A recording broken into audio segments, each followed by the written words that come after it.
मेरा रंग दे,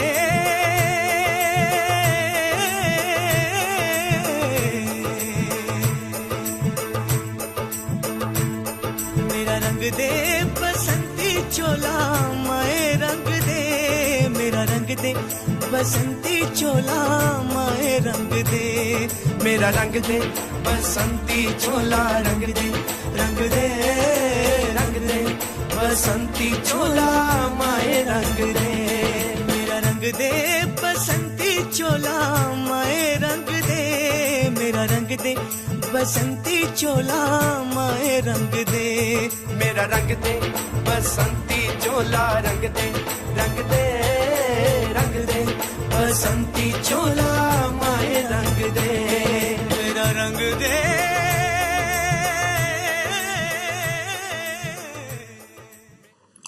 So, thank you so much everybody for being here and taking out your precious time, first of all.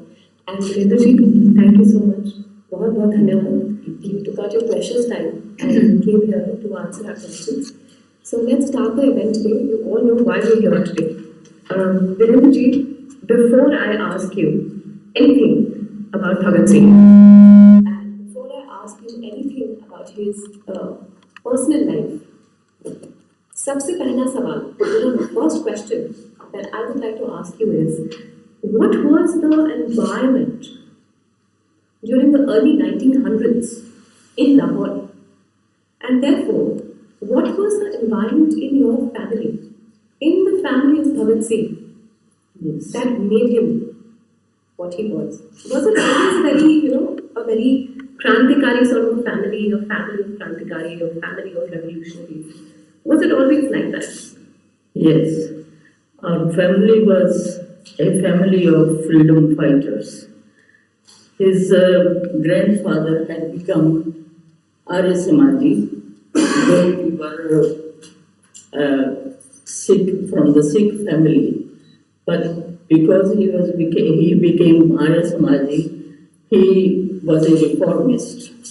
So in the family there was the atmosphere that there was a havan every day in the morning, and he had Yagapavits done for Bhagat Singh, and Sanskrit shlokas and everything. So that was the situation at home. And then his grandfather, Bhagat Singh's grandfather, gave education to his sons to be patriots. So his son, he had three sons, Sardar Kishan Singh, Sardar Ajit Singh and Sardar Swaran Singh. All three of them were fighting for the freedom. At that time, they joined Congress first, and they were under the Congress regime, they were working, and Sardar Kishan Singh, Sardar Bhagat Singh's father, went to jail several times. And Sardar Ajit Singh, when Bhagat Singh was born, he was in Burma, exiled by the British government in Mandalay jail in Burma. And Sardar Swaran Singh was also in jail. The day Bhagat Singh was born, on 28th of September 1907, the same day, Sardar Kishan Singh, his father, and younger uncle Sardar Swaran Singh, they came back home from jail. They were released. And soon after that, we heard a news from Burma that Ajit Singh will be released soon.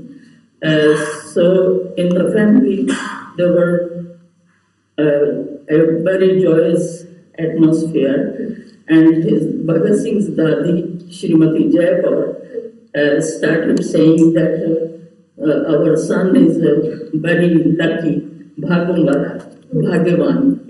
So Bhagwala कहते उनका नाम फिर जब पूरी तरह ठीक से नाम रखा गया तो उनका नाम भगत सिंह रख दिया गया. तो ये तो है उनके जन्म की बात. Bhagat Singh actually came from Bhagwala. Yes, yeah, Bhagyavan. Yes, that's right. Yes. और जब भगत सिंह और इनके बड़े भाई थे जगत सिंह, दोनों का यज्ञोपवीत संस्कार किया गया, तो उनके दादाजी सरदार अर्जुन सिंह ने अपने दोनों पोतों को बाहों में भर के, and he said, I am giving my sons for the sake of the country. And that's how the yajnaopavit was done. And Dadi said, when the time came to get the mundan done, Dadi Jayagon said, don't do the mundan, leave the hair. So Sardar Arjun Singh agreed to that, and they didn't cut their hair. So that's how Bhagat Singh had his hair right from. So that's how he always wore a turban. Yes, up to 28, 1928. Yes, he was wearing turban. That's in 1928 he had his hair cut down in Firozpur in Punjab. Right. Yes. That was to escape the British. That's right. Yes. Right. Okay, so a little bit about Bhagat Singh's life, Virendra ji, because you're the authentic source on Bhagat Singh. You're Bhagat Singh's niece. You were also born in the same house where Bhagat Singh was born. Same village. So if you can tell us something about how was Bhagat Singh as a person, because this is something I always wanted to know. What was he like? Was he like a normal person, always very jovial, or was he always very serious, or what did he like to eat, and did he listen to music? We all know that he used to read a lot of books, but what did he like to do? He was very jovial, no doubt, but at the same time he was very serious about studies. Right from the young age, he had learned Hindi and Sanskrit from his grandfather. And in the schools in those days, there was Urdu language which was taught.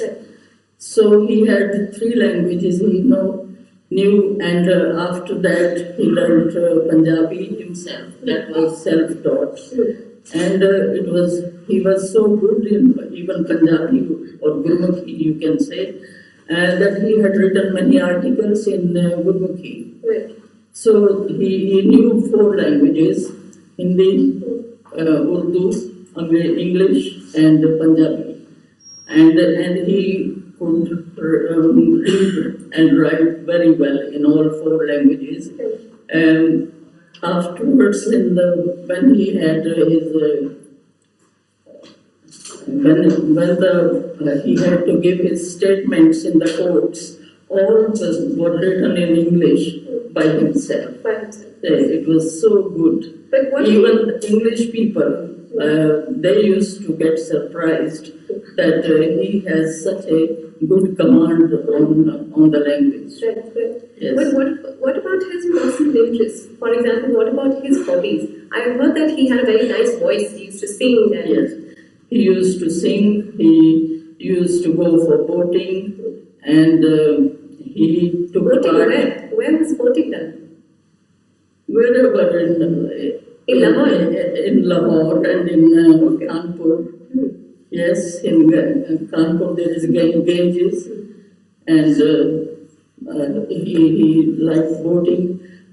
He had worked for several newspapers, so he was a very good news reporter, and he had taken part in several dramas in the drama club in National College, like Mahabharata and Bharat Durdasha, Chandragupta Maurya, and he was very well applauded for that. And did he like to eat something in particular? Did he enjoy eating? Yes, doodh, dahi, makhan, whatever Punjabi people do like. And rasgullas, of course. He loved rasgullas? Yes. Okay. So, did it ever happen that he was in jail and somebody brought rasgullas for him? Yes. At one time, rasgullas came from Calcutta. Oh. And when he was, the case was going on, and he said to the magistrate, Well, magistrate come out and see the rasgullas are outside. So what about Bhagat Singh's marriage? I've heard that his engagement was almost about fixed, but he didn't want to get married. No, at the age of 16 or 17, his grandmother wanted him to get married. Right. And there was a proposal of marriage came, and the girl's family came to see the boy, Bhagat Singh. They liked Bhagat Singh, and they fixed the date for the engagement. But Bhagat Singh, by that time, he had decided that he will only work for the country. He will not get married, though probably family didn't know that how deep-rooted patriotism is in him. And they wanted him to get married. He wrote a letter to his father, which I will read it to you. Yes, please. It was in Urdu. So this was a letter written by Bhagat Singh that you were reading. Yes. In 1923, Bhagat Singh's father, Sardar Kishan Singh, was seriously trying to get his son married. When Bhagat Singh came to know of it, he quietly left the home and left this letter for his father. Respected father, namaste. My life has already been committed to a noble cause, the cause of the freedom of India. For that reason, comforts and worldly desires have no attraction in my life. You must be remembering that at the time of my sacred thread ceremony, when I was quite young, Bapuji, in bracket grandfather, had declared that I was being pledged for the service of the country. I am therefore honoring the pledge of that time. I hope you will excuse me. Yours obediently, Bhagat Singh. Wow. So that is and he went to Kanpur straight away. He had by this time met Sachindranath Sanyal, who was a revolutionary and who had started the Hindustan Republican Army as a party. And he had spent several times in jail in Andaman. So he met him, Bhagat Singh met him, and Sachindranath Sanyal asked him that we need full-time workers for the party. Would you be able to leave home if need be? And Bhagat Singh said yes. So this was the first opportunity came to leave home, and Bhagat Singh left home and went to Kanpur. There he, as Sachindranath had given a letter to him, there he met Ganesh Shankar Vidyarthi ji, and he worked in his newspaper Pratap, for under the name of Balwant. And he wrote like several articles of Pratap. Yes, and at the same time he wrote articles. He first of all he started selling the newspaper, and then he started writing and working in the Pratap press. So that's how he met several other revolutionaries there, like Chandrasekhar Azad, Ajay Ghosh, Shiv Verma, Vijay Kumar Sinha, Batukeshwar Dutt.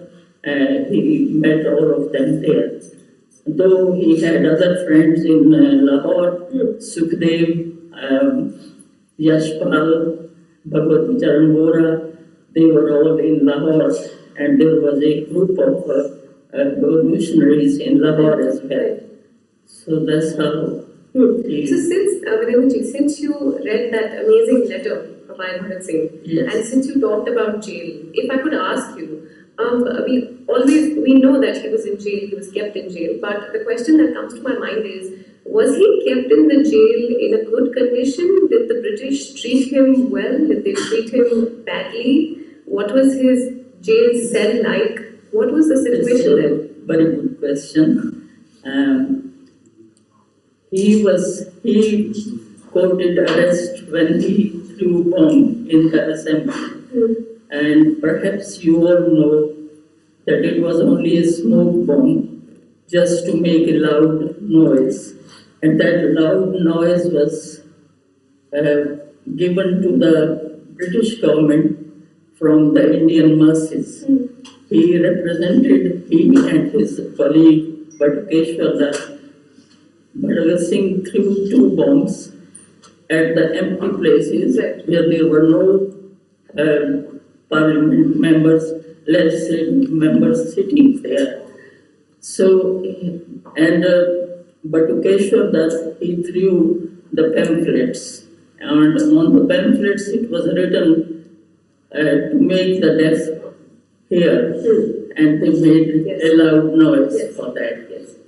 And when he was in jail in Delhi, first of all, they quoted arrest in the Legislative Assembly Delhi, and then they were in jail before the session court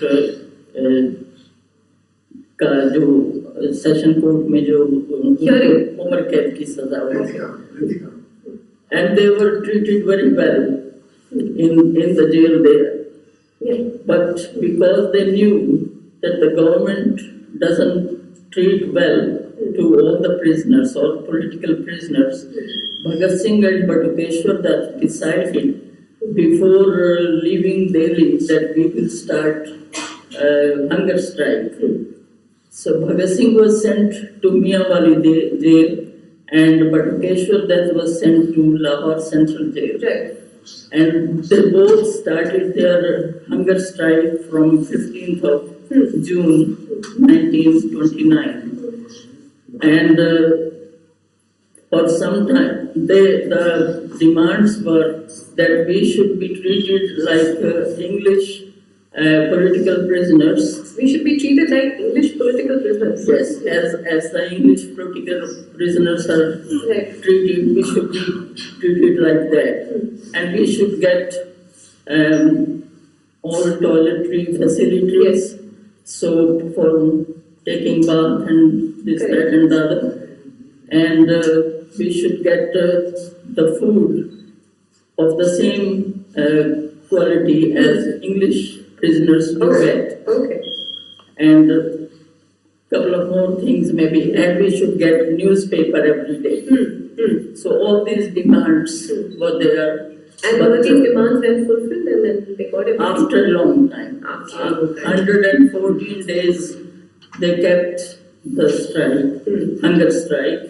And when they started, they didn't know that there is forcible feeding. So they just wanted to give their life, even if they have to do that. They were prepared for that. And their colleague, one of their colleagues, Jatindranath Sanyal, died after the hunger strike of 63 days. And he was called Max Winnie. Max Winnie was an Irish person. He died in jail in hunger strike in Ireland after 75 days of that. And Jatindranath Das died after 63 days. So basically, so in between 2-3 times, government said that they will fulfill their demand. So they had to stop the strike. But when they didn't do that, the hunger strike started again. So this way, altogether, it was 114 days strike, and that was the longest hunger strike in the world. In the world. On that note, Virendra, because he was a revolutionary and we all know that, I'm going to take a short break, and that break is we are going to break to a small Q&A round because we talked about the personal life of Bhagat Singh. So let's break to the audience and let's ask them if they have any questions about the life of Bhagat Singh. I'm sure everybody will have a lot of questions. So, Namaste. I have one question. What was the particular scene or scenario that actually pushed Bhagat Singh to become a full-time revolutionary. I remember yesterday at the VM you mentioned a particular incident that has happened where Bhagat Singh's blood really boiled. Could you just give us a bit more information on that particular scenario? What was that particular incident when his blood really boiled? When he was really angry and that made him what he was? That's right. When Lala Lajpat Rai died, they wanted to avenge that. The revolutionaries decided to avenge Lalaji's death because they thought that one English officer has killed our national leader. So that was the time I would say that he became angry. That was the death of Lala Lajpat Rai actually made him. Yeah, made them take away. Okay. Any more questions? Anybody else? I would prefer if you would write it down or write up Hindi में बोल सकते बोलिए. मेरा नाम प्रतिभा दत्ता है और मैं पूछना चाहती हूँ कि आपको एज अ पर्सन कितना टाइम आपने बताया भगत सिंह जी के साथ और आपकी कोई स्पेसिफिक यादें उस पीरियड? मैंने उनके साथ कोई टाइम नहीं बिताया क्योंकि मेरा जन्म तो काफी बाद में हुआ, लेकिन हमारे घर में अक्सर भगत सिंह जी के बारे में बातचीत होती रहती थी और खासतौर पर मेरी दादी जी ज़रूर उनके बचपन की बातें करती थी और बताती थी, तो उनसे ही जो कुछ भी मैंने सुना है वो है, या मेरे पिताजी भी बताते थे, थोड़ा बहुत मेरी बुआ जी बताती थी। तो भगत सिंह जी की दो चाचियाँ थीं, सरदार अजीत सिंह, फिर बाद में विदेशों में जब वो बर्मा से वापस पहुंच गए थे तो बाद में वो विदेशों में आ गए थे कि विदेश से हिंदुस्तान की आज़ादी के लिए काम करेंगे। तो then he came out and his wife was left there, and younger uncle Sardar Swaran Singh, he died in jail at the age of 23 and he had a widow there. So both the aunts were at home, and Bhagat Singh had a very Bhagat Singh had seen them in suffering. So Bhagat Singh had a great impression of those two aunts, and they had actually helped him to bring him up, because Bhagat Singh's father and mother, they started living in Lahore while Bhagat Singh was still having his primary education under the guidance of his grandparents and both the aunts. So this type of things I have heard from my grandmother, but I haven't seen them. I'm very lucky that when I was born, my grandparents were still alive, and I have played in their lap, and they have brought me up. So that is how the family connection is. Can we take one more question? Bhagat Singh is said that he was very mature for his age, because he died very young. But could you touch on the Jallianwala Bagh incident and how old he was and what impression it had left on him at that point? What impression did Jallianwala Bagh leave on him? And also because he was very mature for his age. So what did he feel? Bhagat Singh was only 12 years old when the Jallianwala Bagh incident happens. And the next day, the news spread everywhere whatever had happened in Jallianwala Bagh. And next day, instead of going to school, he went straight to Amritsar from Lahore. He took a bus and went there. And in the evening, it was getting quite late and he didn't come home. My grandmother, Bhagat Singh's mother and the sister, they were quite worried that he hasn't come.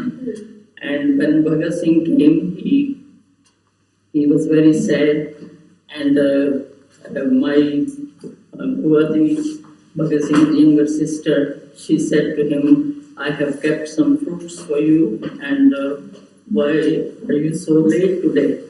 And he said, you don't know what has happened.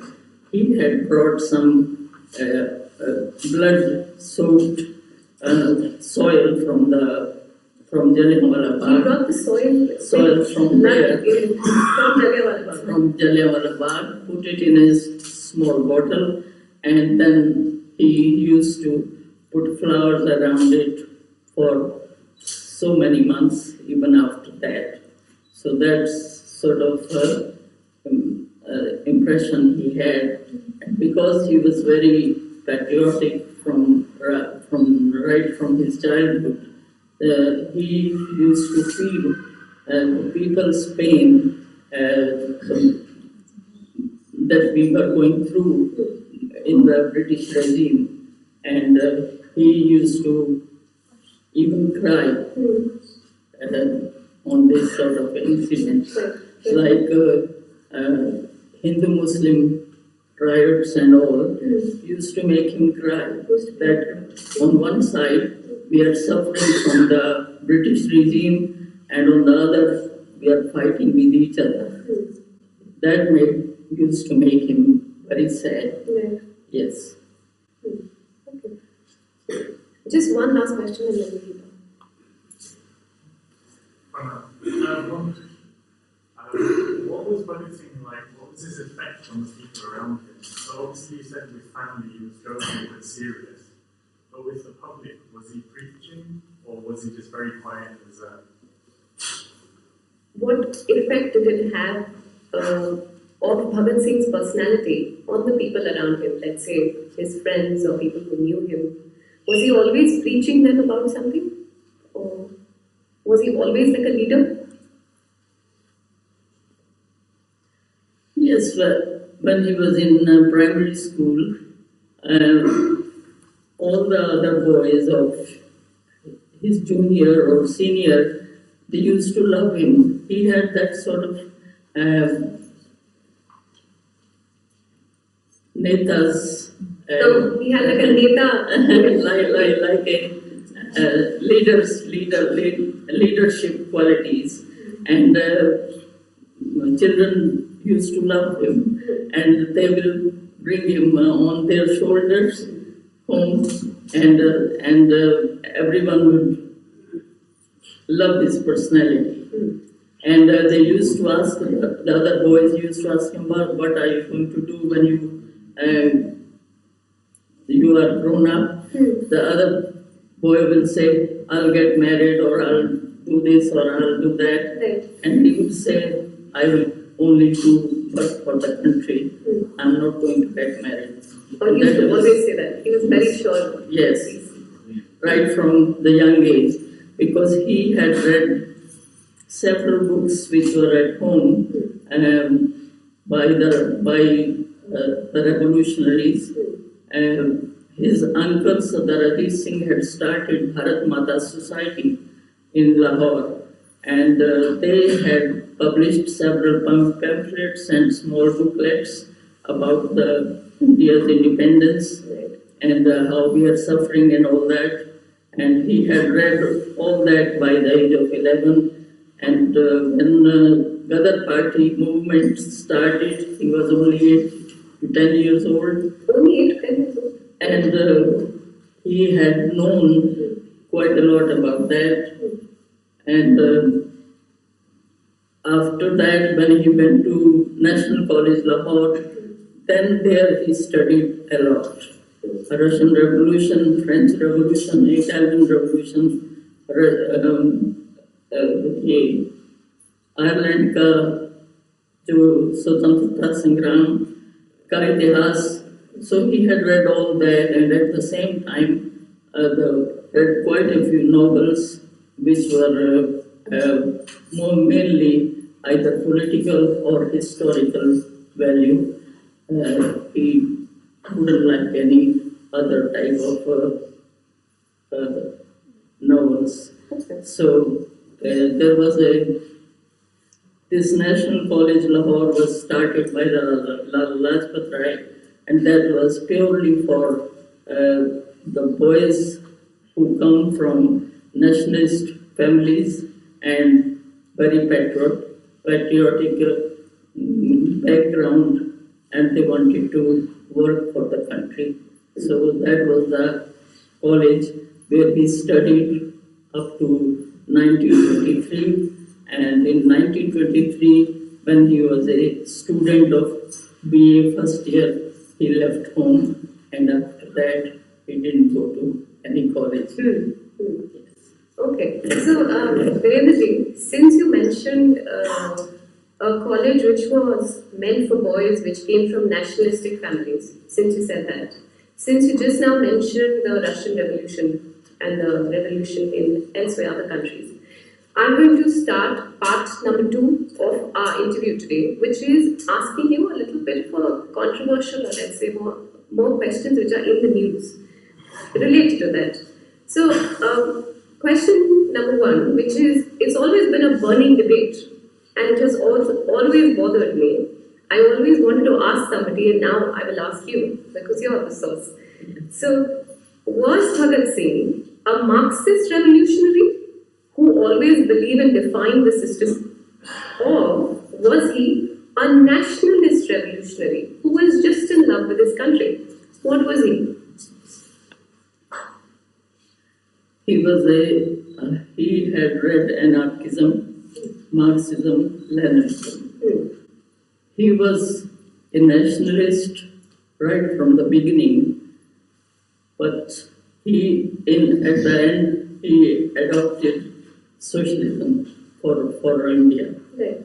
Socialism where there is everybody will be equal, and they have equal rights and equality will be no casteism, no untouchability, and there will be opportunities to all for education, for jobs, and for everything, and everyone will be treated as equal. Right. Because we have had untouchability, which was very bad and backward. Even his grandfather, he didn't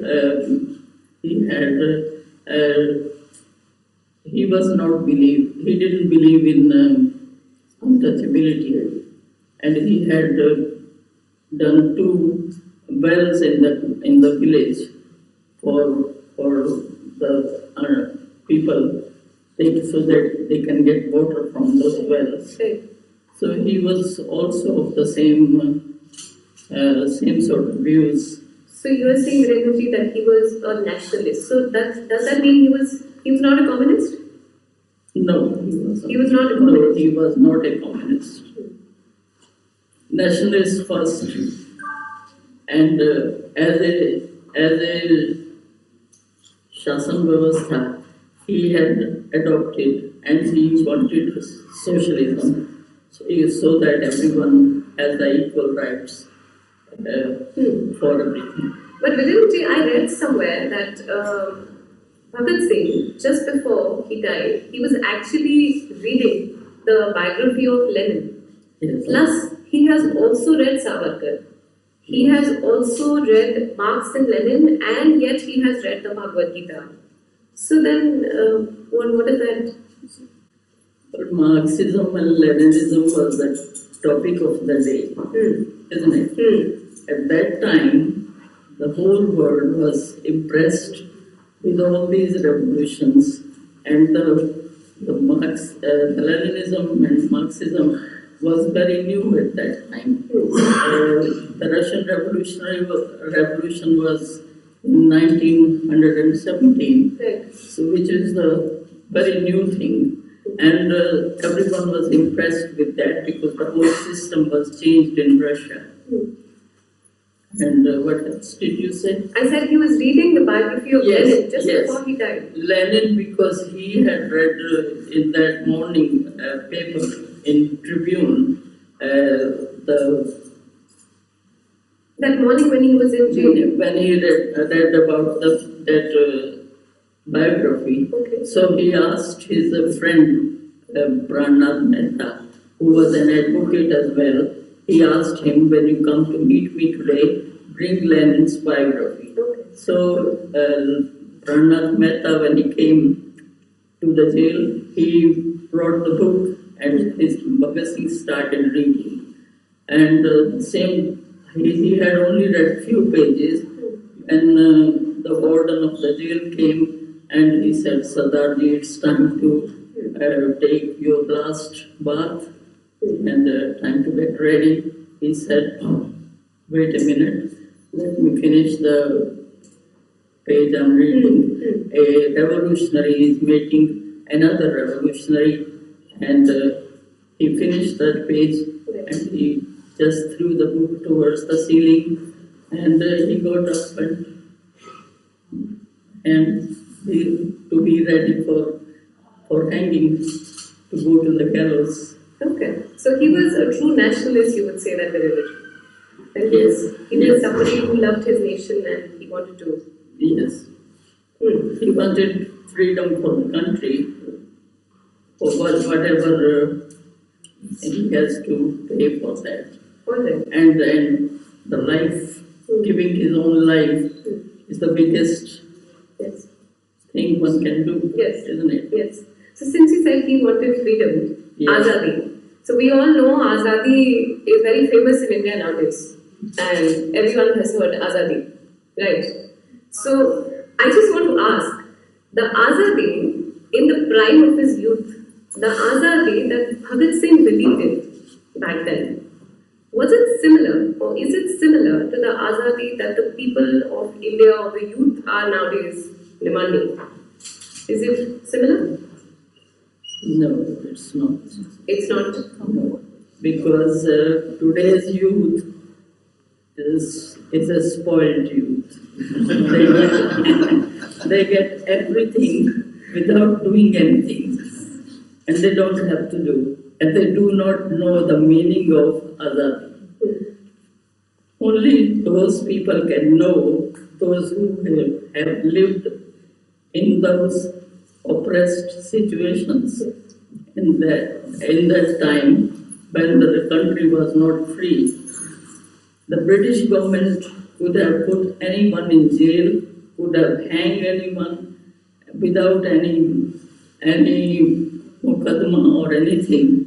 So they don't even know what the slavery is, or the British Raj, what we have had before. They haven't paid any price for that. So they are getting whatever they want for free in a way. And they just want to make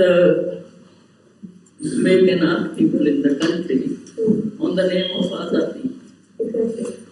But I would say it's very wrong.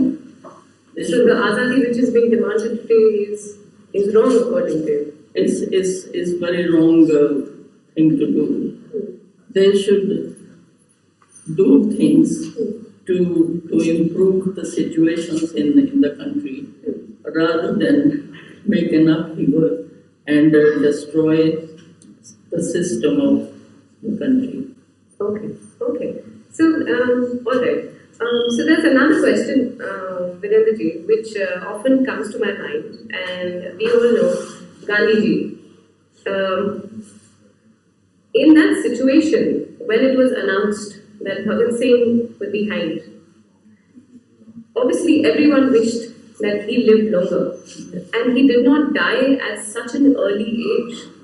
Yes. So do you think that Gandhiji, who was himself a barrister or lawyer, you think he could have actually done something to save Bhagat Singh, and he could have overturned the sentence of Bhagat Singh? He could have spoken to the Britishers? In actual facts, Gandhi hated revolutionaries. He spoke against them quite a lot. Though Bhagat Singh and other revolutionaries, they respected Gandhi. They knew what Gandhi is and what he has done for the country as far as bringing the masses together for the andolans, for rising up. Gandhi had done a lot, and for that, revolutionaries respected him. But there was a bit of difference.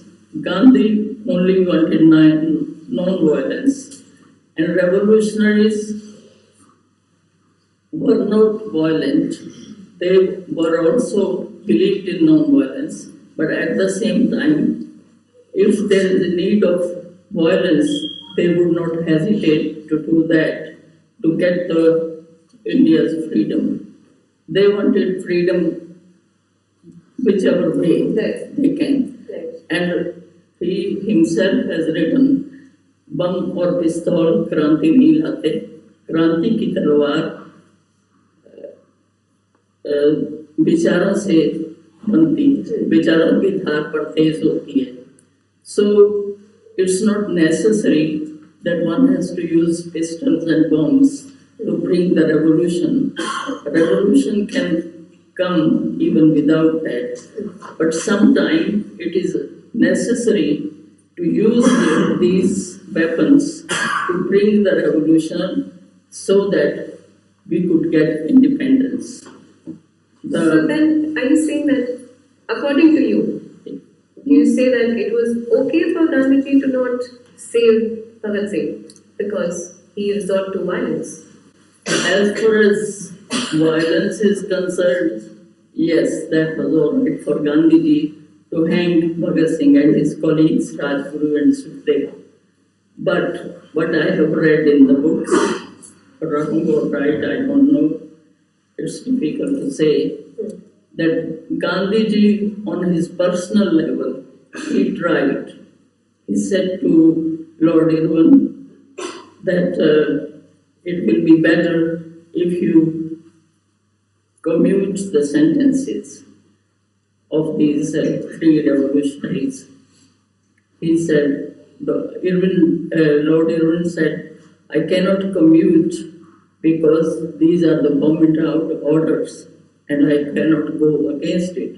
But I can postpone it for a few days. And so that it is the hanging will be done after the Karachi Congress." And at that, Gandhiji said, "No, if you have to hang, then hang them before the Karachi Congress." Really? So he actually said that if you want to hang them, yes, hang them before the Karachi Congress, so that if there is any reaction of the people, that will just go without anything. So the people wouldn't revolt? Yes, or if they had to revolt, let them revolt. So don't postpone it, then it's all right to hang them before the president. Yes. Oh, okay. All right. So, and then there was a great revolt after when he was hanged. Exactly. That there were people with Gandhi ji के लिए black wool लेकर के लोगों ने they did processions and things. So that was happened. There were a lot of strikes and in the colleges, in the schools, and a lot of processions and public meetings because of the hanging. It was all done afterwards, yes. So, Virendra, talking of Bhagat Singh's death, do you think that the British, the way they killed Bhagat Singh and he was hanged before he was supposed to be hanged, can you brief us a little bit on that? Because suddenly, it was all done suddenly. Yes. What happened to his body? Yeah. Actually, the hanging had to be done on 24th of March in the morning. Hanging is always done in the morning, between 6 and 7. And that was the date, 24th of March was the fixed. And 3-4 days before it was all in the papers, and everyone knew that this is the date which is fixed for hanging. And Punjab government, the British Punjab government officers of Punjab, they wanted to hang him and finish him off as soon as possible, so that Lord Irwin doesn't say that postpone it or commute. Oh, before it is announced that Yes, postpone yes. is, Because there was they wanted to kill him. Gandhi and Lord Irwin, the Samjhauta was going on. So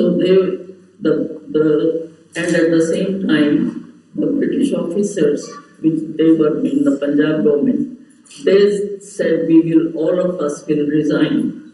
If you want, if the hanging is not done, we will all resign. And that British government didn't want.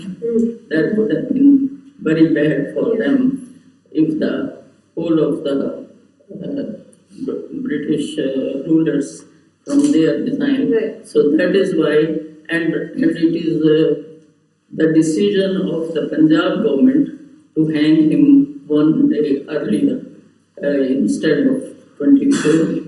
They were hanged on 23rd in the evening, 7 o'clock. And what happened to his body?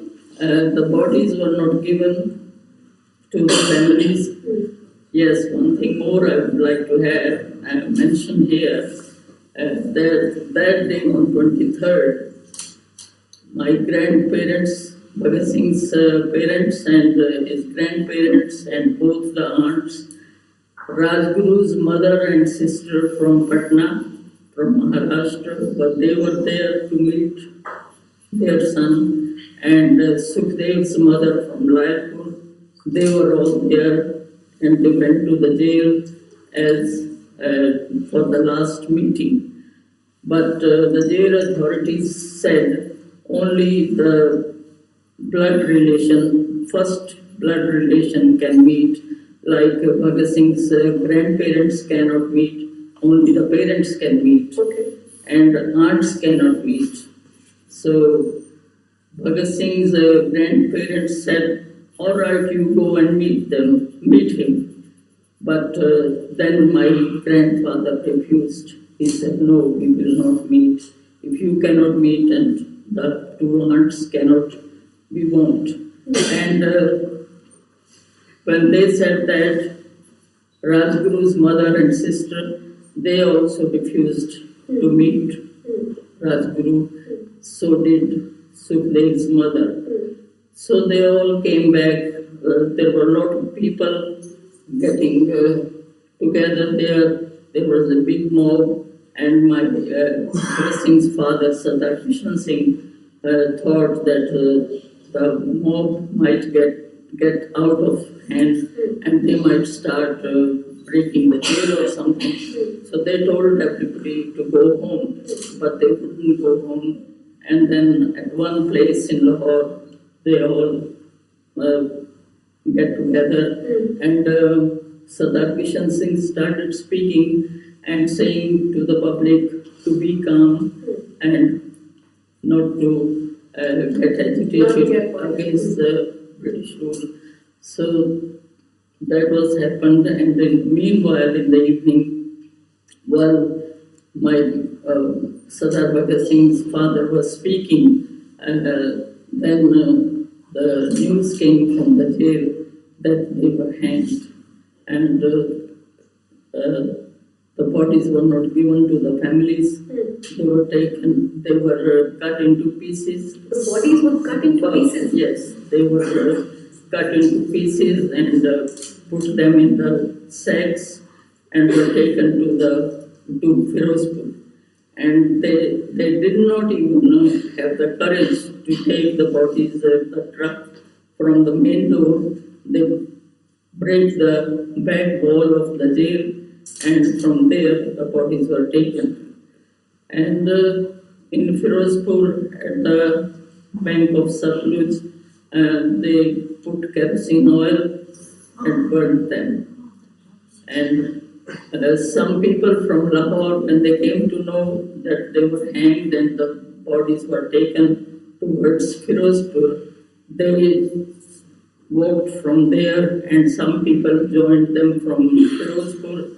So before the morning, they all reached there, and they found a hot place on the earth. So that's how they came to know the bodies of. And what they did was, And why the bodies had already burnt? the half-burnt bodies, they were thrown in the Satluj, and they went away because they had seen people coming towards them. So half-burnt bodies were thrown in the water of Satluj, and then whatever couple of pieces or few pieces of the bodies were left there, and some pebbles, stones with the blood soaked, they were all brought back from there. My Buaji was those people, and Rajpat Rai's daughter was there. And next day there was a big procession in Lahore, and then they were cremated properly. Those few pieces of Whatever pieces they found. bodies they were, we don't know. So that's how the last. That's very disturbing to hear. Okay, so Virendra ji, since you're talking about Bhagat Singh revealing so much information that we didn't know, one question comes to our mind when we think about Bhagat Singh as a person, because he wrote in a note specifically saying that why I'm an atheist. On that, if I can ask you, at the same time, he also wore a turban, and at the same time, he was brought up in a Arya Samaji way. And if I'm not wrong, when he was young, he also had a janev, or Yagyopavit, which is a Hindu ceremony. So, and he did not believe in any god or any creation which would all control us or who has made us. So, what did he believe in? Because he was brought up by his grandfather, so he moved in because grandfather was Arya Samaji.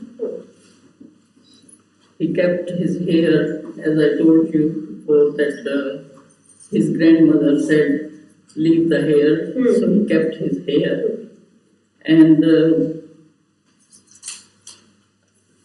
when he was in National College, Lahore, he read all about the revolutions, and all those revolutionaries, they did not believe in God. He read Bakunin, who he did not believe in God, and all the revolutionaries have made their countries free, and they did not believe.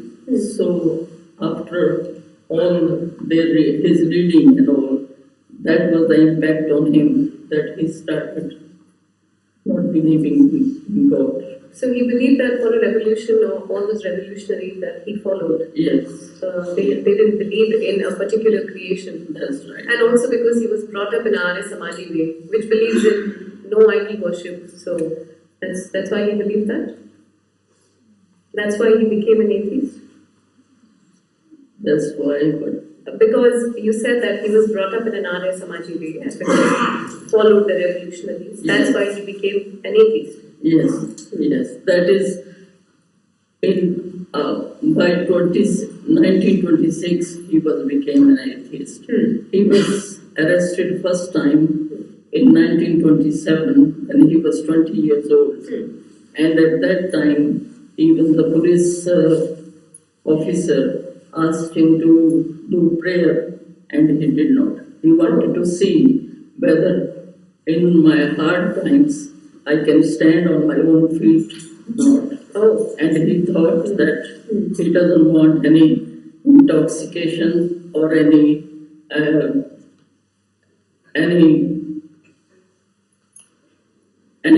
to have किसी चीज का सहारा नहीं लेना चाहते. He didn't want anything. He wanted to stand on his own feet. Right. and even if he had to, even while going to the gallows, he wanted to keep his head erect and he wanted to stand on his two legs. He himself has written, though it is very difficult, if not child's play, to not to believe in God. And if you believe in God, you have faith in something, and your worries and your and the struggles, they become quite easy to surpass. But standing on your own feet and not believing in God, it's not a child's play. So he said that it is not child's play to not believe in anything. Yeah. So does it mean that?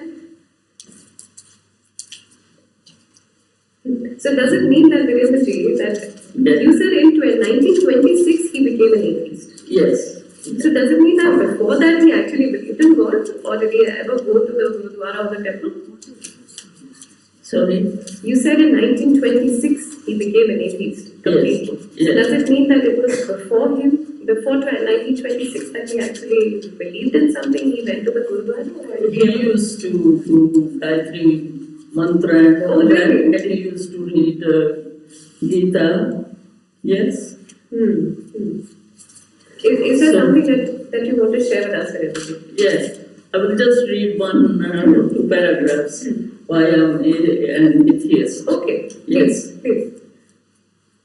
When man tries to stand on his own, on his two legs and become a realist, he shall have to throw faith aside and to face manfully all the distress, troubles in which the circumstances may throw him.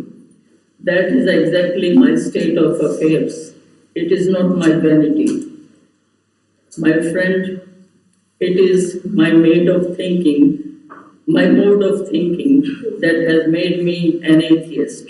I don't know whether in my case, belief in God and offering a daily prayer, which I consider to be most selfish and degraded act on the part of man, whether these prayers can prove to be helpful or they shall make my case worse still. I have read of atheists facing all troubles quite boldly. So am I trying to stand like a man with an erect head to the last, even on the gallows. Let us see how I'll carry on. One friend asked me to pray. When informed of my atheism, he said, during your last days, you will begin to believe. I said, no, dear sir, I shall not be. That to be an act of degradation and demoralization on my part. For selfish motives, I am not going to pray. Readers and friends, is this vanity? If it is, I stand for it. So he said it would be an act So of he was a demoralization. realist. He was a realist. Yes. So he said it would be an act of demoralization if he moves away from his path of being an atheist and in his last days. And starts praying. Yes. Okay. So since we're talking about what he believed in, Virendra ji, could you tell us and could you tell the audience what was his last wish? What did he really want? What did Bhagat Singh want? He wanted to take birth again and serve the country. Again. Yes. That's what he said. That's what he said. And did he mention that in the letter? Yes. So he said that he would want to be born again and he would again be serving the country and he would again want to do something revolutionary. Wanted to serve his country. Yes. On March 22nd, the second Lahore conspiracy case convicts who were locked up in ward number 14 near condemned cells. Bhagat Singh, Rajguru, Sukhdev, they were in condemned cells. And other prisoners were in ward 14, sent a slip to Bhagat Singh asking if he would like to live This letter was in reply to the slip. Comrades, the desire to live is natural. It is in me also. I do not want to conceal it, but it is conditional. I don't want to live as a prisoner or under restrictions. My name has become a symbol of Indian revolution. The ideal and the sacrifices of the Revolutionary Party have elevated me to a height beyond which I will never be able to raise if I live. Today, people do not know my weaknesses. If I escape gallows, those weaknesses will come before them, and the symbol of revolution will get tarnished, or perhaps it may vanish altogether. On the other hand, if I mount the gallows boldly and with a smile, that will inspire Indian mothers, and they will aspire that their children should also become Bhagat Singh.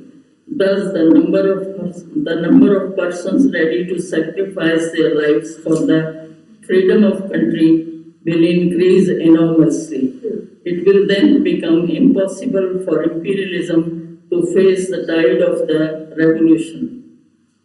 And all their might and their satanic efforts will not be able to stop its onward march. Yes, one thing pricks in me even today. My heart nurtured some ambitions for doing something for humanity and for my country. I have not been able to fulfill even 1,000th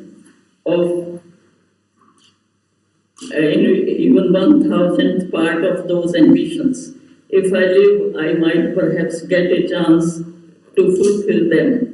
If ever it came to my mind that I should not die, it came from this end only. I am proud of myself these days, and I am anxiously waiting for the final test. I wish the day may come nearer soon. Your comrade Bhagat Singh. And that he had written on 22nd of March, 1931. He was proud of himself, and we all are very, very proud of him, even till now, and for the years to come. Okay, so Virendra ji, one last question to you. Second last question, I would say.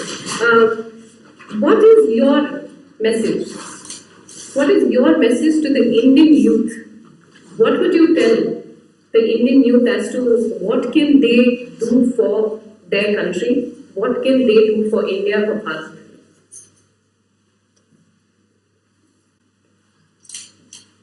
Well, number one, I would say patriotism. One has to be loyal to one's own country, wherever you are. And the other thing is that one should do things to promote the country, not to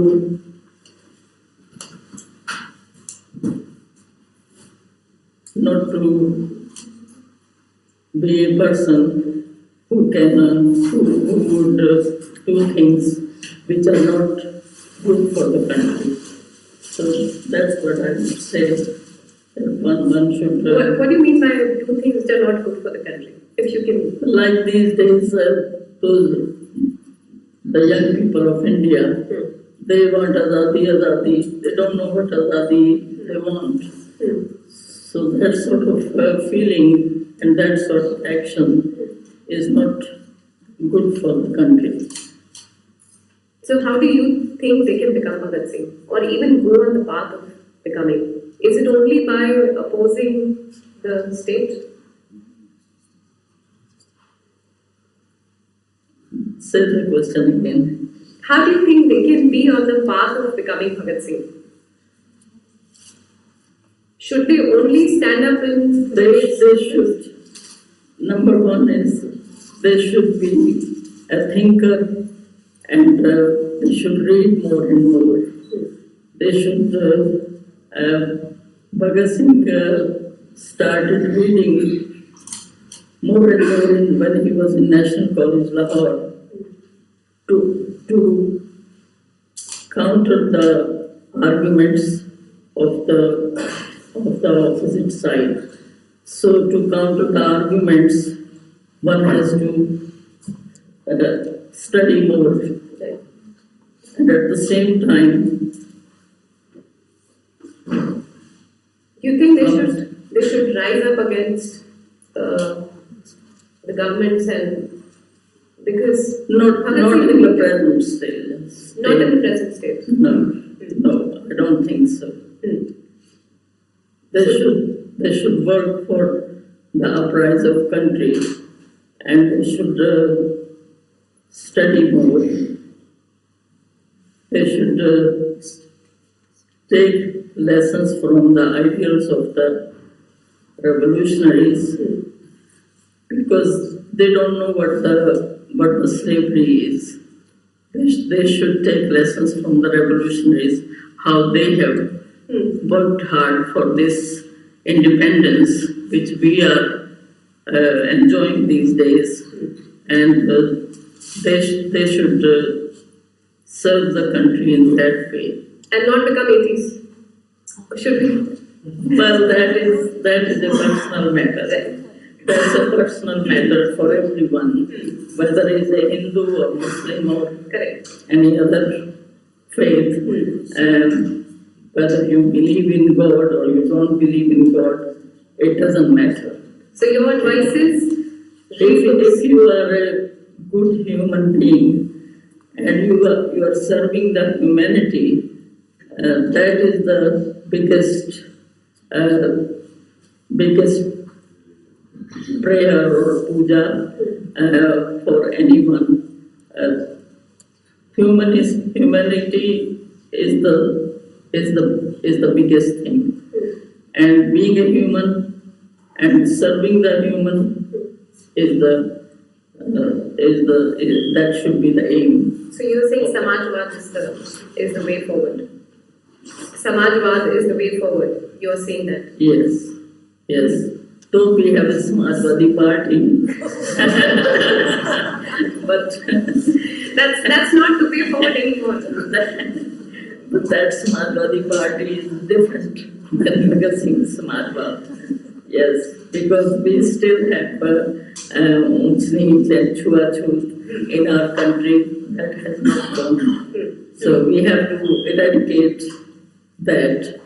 And I've read somewhere about Bhagat Singh, I was reading, that instead of giving pistol in his hand, because this is what happens, they show him with a pistol, and because it's just a coincidence that he had took in two actions, and one he had to use a pistol and bomb. It's a coincidence. He was a pure revolutionary. He did not believe in killing. He did not want that to be done, but it had to be done. So instead of having a pistol in his hand, there should be a book in his hand. That will be the true message from Bhagat Singh, because Bhagat Singh always had books in his pockets. His pockets used to tear up, and his mother used to say, "Oh, what do you keep? Why do you do this?" But he always had, even while walking on the road, he would have a book in his pocket, and he will read. Even up to his colleagues, one of his colleagues, Shri Shekwan, whose book I have read it from, he has said that Bhagat Singh used to keep a small library in his pockets, always 4 or 5 books in his pockets. And so today's students should study more. They should devote their time in studies and help to uprise our country, not to demoralize. Not to demoralize the country. Okay, so your message is read a lot of books, have more knowledge. Oh yes. Okay, so but Virendra, since you mentioned Samajwad, and not Samajwadi Party. Since you mentioned party, I'm going to ask you, and this is on a lighter note. Do you think if Bhagat Singh, if he was alive today, do you think he would have joined any political party? Or let me ask you the question this way. You think if Bhagat Singh was alive today, if he was alive with us, what would he have said had he looked at Modi ji? If he had looked at Modi ji, because he also apparently has a lot of youth support now. Yes. So what would he have said? You should have joined him. Well, I personally think that he would have loved this. He would have loved this. The change which Modi is bringing, Bhagat Singh would have liked it. Because this is what we need. Under the Congress regime for last 60 odd years, there was a lot of corruption and all. And rich people became more richer and poor became more poorer. So sabka saath, sabka vikas, he would have loved that. Yes. So would he then be a part of any political party, you would say? I don't know. I can't say that. I don't know what would have happened if he would have been alive. But he would have definitely liked the current state of affairs, you can say. Of course he would have. All right. So on that note, He had translated Savarkar's book in Hindi. Yes. And he had a lot of respect for Savarkarji. And he had translated one of Ireland's revolutionaries, My Fight for Irish Freedom. He had translated that in Hindi.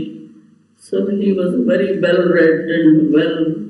So since you said he mentioned, since he translated the works of Savarkar, he really admired Savarkar, did he also... I just remembered this. I just had to ask this. Did he also like Netaji Subhash Chandra Bose and what he was? Yes. Netaji Subhash Chandra Bose went a couple of times when his case was going on in the court. And Netaji went to collect Yatindranath Das's body when he died after 63 years of hunger strike. Yes, he met him. And he had a lot of respect for Netaji. So Bhagat Singh had actually met Netaji and he really admired him. Okay, all right. On that note, he had met Netaji Subhash Chandra Bose and Pandit Motilal Nehru and several other members went to see him when the court case was going on. Yes. Okay. All right. So, thank you so much. By the clapping of people, you see how everyone has really enjoyed you speaking here today. We will again break into a Q&A round, but before that, yes. So let's get some more questions before we end today's program. Let's get some questions from the audience. Now you can ask anything, controversial and personal, anything.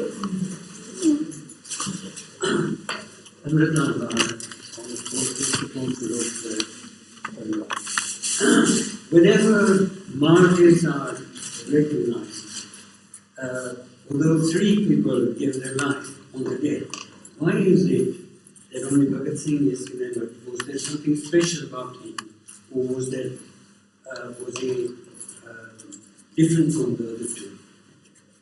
Why is it only that Bhagat Singh is remembered? Because there were so many martyrs, so many people gave him life. What was so special about him? Three not everybody. 3 nights on the day. Why not Sukhdev and Raju? Yes. Up to Bhagat Singh's time, revolutionaries were working underground. They were not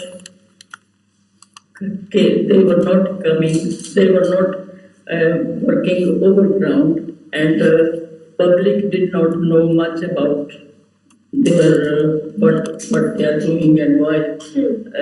There were off and on killings of British officers, and several people have been hanged by that time. But by changing the name, first of all, of the party from Hindustan Prajatantra Sangh, he changed to Hindustan Samajwadi Prajatantrik Sangh. And when he threw the bombs in the assembly, he gave the slogan, "Long live revolutions, down, down with imperialism." So that nara, that message went to the masses.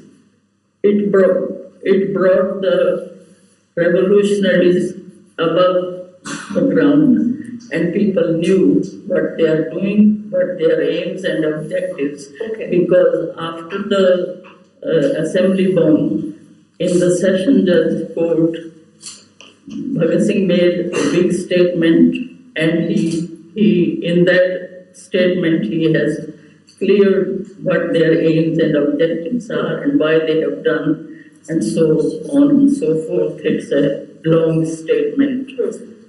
And But do you think his English was so good, and he was such a good orator too, that he spoke in the courts. After Delhi Session Court, his case was brought in Lahore, which was a Saunders murder case, and he used to speak in English and in quite a loud voice, and he was so popular then that a lot of people used to come to the court just to hear Bhagat Singh, how he was speaking. And then the other thing they did was the hunger strike, which brought the public feeling, sympathy for the revolutionaries. So the slogan of Inqilab Zindabad, and then after that in the jail they have such a long hunger strike. So the Revolutionary Party became the name of his name became the household name all over India. Okay. And people came to know how they are sacrificing themselves for the freedom of the country. And Rajguru did not know English much. He was like me. Bhagat Singh was like you. So, And what about Sukhdev? But do you think Sukhdev was very sharp-minded. He was a co-student of Bhagat Singh, and he was the main organizer of the party. Oh, really? Yes. So he was called to be a conspirator by the British, and that is why he was hanged. He didn't kill anyone or anything. Because of the conspiracy he has done against the British rule, that is why he was hanged. And Rajguru was in the Saunders murder with Bhagat Singh. Rajguru had shot him first, and then Bhagat Singh shot him 2-3 times afterwards, so that to make sure that he is killed, he is not saved. And so Bhagat Singh spoke very well, and he wrote letters to the Governor General of India, to Punjab, and to all the officials. So Bhagat Singh was a great leader, and Rajguru was the one who took the action first, and Yes. Sukhdev was the one who actually made the entire plan.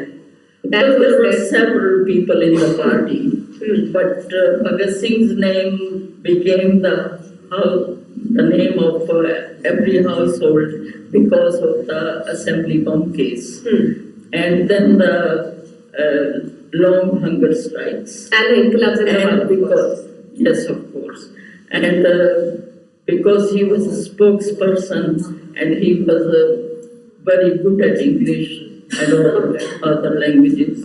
And so he was a good orator and all that. And that is why he is called Shahid-e-Azam Bhagat Singh and not anyone else. Though so many other people had given their sacrifices and they are not less than him in any case. But still, Bhagat Singh became a symbol of revolution, and his name is called, he is called Shahid-e-Azam, Prince of the Martyrs. Right. So that made him very special. All right. Any more questions? Namaste. India's education आजकल के ज़माने में पता नहीं कि बच्चों को पढ़ाया जाता है या नहीं, कि इंडिया की जो शहीद थे उन्होंने क्या बलिदान दिए हैं। आजकल के ज़माने में पता नहीं ये हो रहा है या नहीं। आपके ख्याल में ये पढ़ाया जा रहा है जोरों शोरों या इतिहास को भुला दिया गया? इनाम पढ़ाया जा रहा है शहीदों के बारे में हमारे बच्चों को क्या और पढ़ाना चाहिए? पहले तो नहीं पढ़ाया जाता था। इस वक्त मैंने एजुकेशन ली है 50s में कह लीजिए या 60s में, तब तक तो नहीं पढ़ाया जाता था।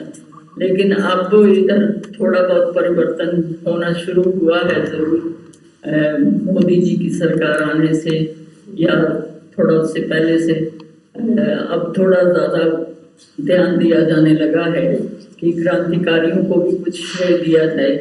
नहीं तो उससे पहले उनको विद्रोही या भटके हुए नौजवान इस तरह के कुछ कहा जाता था।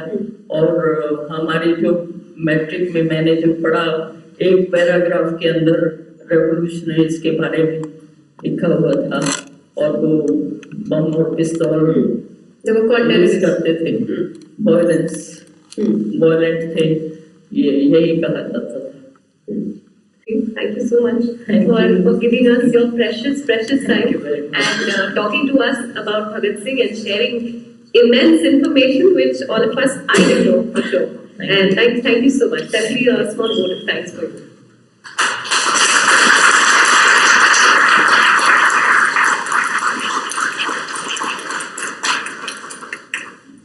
We have been hearing about Shahid Bhagat Singh, his life, his revolutionary work, revolutionary philosophy, and so many things. Today, I'm sure all of you will agree with me that his own names told us every single word which is absolute truth.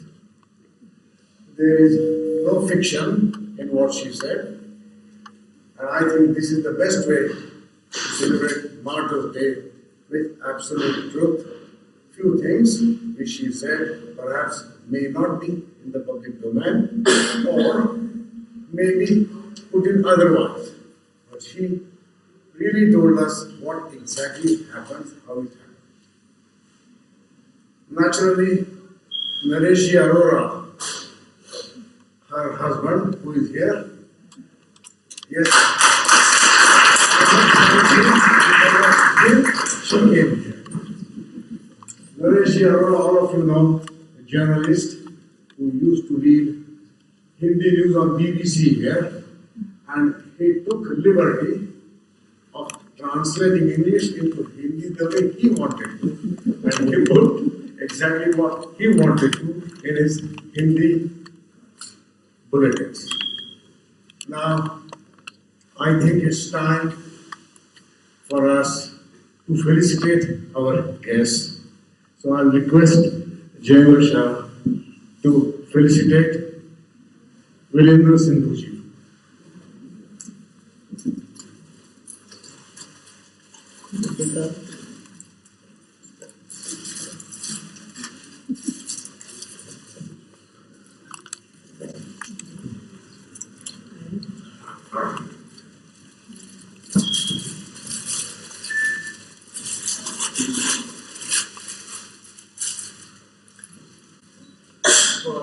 Thank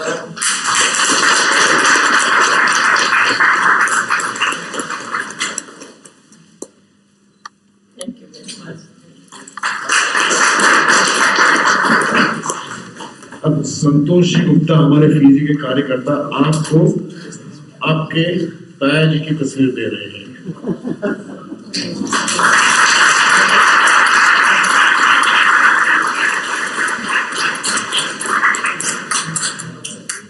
Very nice. Thank you. Thank you very much.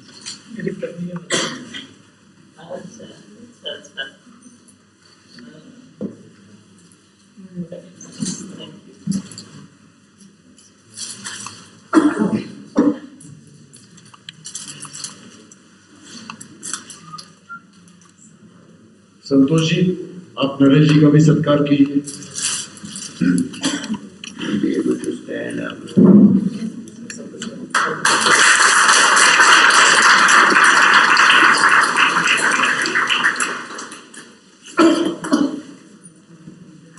आपने जो बहुत अच्छा प्रश्नोत्तर का session दिया, दीपिका जी, आपका भी सत्कार कीजिए।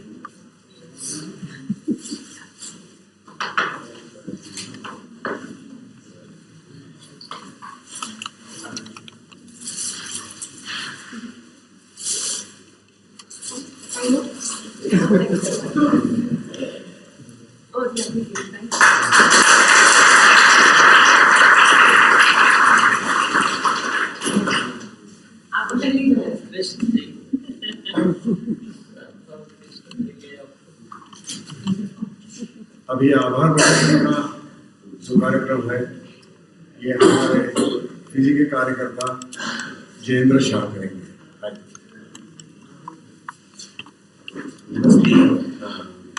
I would like to thank Mrs. Arora, Virendra Ko, or Naresh Ko for coming here today and celebrating the great Bhagat, because Naresh was one of the founding members of Friends of India. Also, I would like to thank Ritesh Acharya ji for giving her time today for the interview. And I would like to thank the Bulich Sansak Sangh ke sab कार्यकर्ता और जितेंद्र जी और कांति भाई for giving us the support and help here. And I would like to thank Santosh ji, Jatin ji, Jayesh ji, and Anil ji for giving all the support in making this day very successful. And I would ask everybody to give a good round of claps to